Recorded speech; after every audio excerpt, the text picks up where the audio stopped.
রাসূল সাল্লাল্লাহু আলাইহি ওয়াসাল্লাম বলেছেন, যখন ঘুমোতে যাবা এই দোয়াটা পড়বা। দোয়াটা দেখেন কত চমৎকার, কিভাবে নিজেকে আল্লাহর কাছে সমর্পণ করবেন, সঁপে দিবেন। দেখেন রাসূল বলেন, তুমি এটা পড়বা, আল্লাহুম্মা ইন্নী আসলামতু ওয়াজহি ইলাইক, আল্লাহ আমি আমার সত্তাকে আপনার দিকে সমর্পিত করলাম।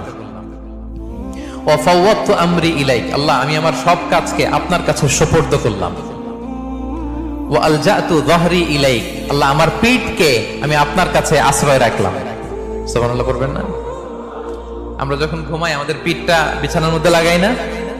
আল্লাহ আমার সত্তাকে আপনার কাছে আমি সমর্পিত করলাম, আল্লাহ আমার সব কাজকে আপনার কাছে আমি সঁপে দিলাম, আল্লাহ আমার পিঠটাকে আপনার কাছে আমি আমানত রাখলাম। লা মালজা ওয়ালা মানজা মিনকা ইল্লা ইলাইক, আল্লাহ আপনি ছাড়া আশ্রয় দেওয়ার কেউ নাই, আল্লাহ আপনি ছাড়া আমাদের মুক্তি দেওয়ার কেউ নাই। আল্লাহ আপনি যে রাসূল পাঠিয়েছেন সে রাসূলের প্রতি আমি ঈমান আনলাম। আল্লাহ যে কিতাব আপনি আসমান থেকে পাঠিয়েছেন ওই কিতাবের উপর আমি ঈমান আনলাম। সুবহানাল্লাহ পড়েন।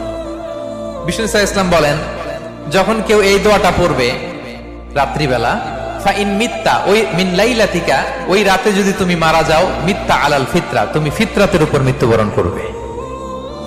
ওয়া ইন আসবাহতা আসবাহতা ওয়া ক্বাদ আসাবতা খাইরান কাসীরা, আর যদি রাতে মৃত্যু না হয় তুমি বেঁচে যাও, তাহলে ওই দিনে তুমি প্রভূত কল্যাণ লাভ করবে। সুবহানাল্লাহ।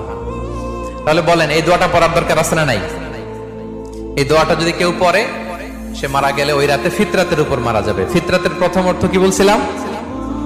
সবাই বলতে হবে, কি বলছিলাম? তাহলে এই দোয়া পরে রাতে মারা গেলে সে মুসলিম হয়ে মারা যাবে, ঠিক কিনা?